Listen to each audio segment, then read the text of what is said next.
আমি এখন অবস্থান করছি বেহুলা সুন্দরী বাসর ঘর, বগুড়া থেকে 10 কিলোমিটার ভিতরে এবং মহস্থান থেকে 2 কিলোমিটার ভিতরে, অর্থাৎ বকুল একটি গ্রামে অবস্থিত এই বেহুলা সুন্দরী বাসর ঘর।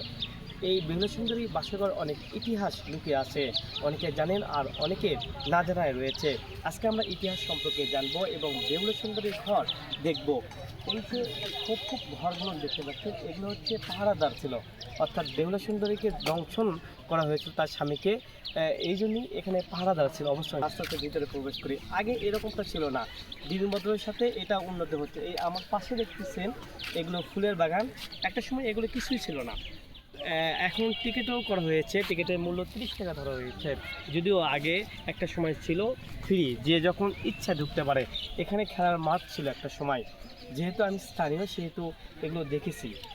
প্রায় অনেক বছর পরে আসলাম, শুনলাম যে টিকিটের ব্যবস্থা করা হয়েছে এবং নিরাপত্তাও রয়েছে এখানে, আগের থেকে অনেক ভালো হয়েছে এবং সংস্কার করা হচ্ছে প্রতিদিন। এই লোকগুলো দেখতে পাচ্ছি ওই যে, তারা কিন্তু এখানে সংস্কার কাজে প্রায় 7 থেকে 8 জন রয়েছে, তারা এখানে সংস্কার করে থাকে, বিভিন্ন মানে কাজ বাজ করে থাকে, ঘাসগুলো কেটে থাকে এবং অর্থাৎ সৌন্দর্য যেগুলো বিষয় রয়েছে সেগুলো তারা করে থাকে।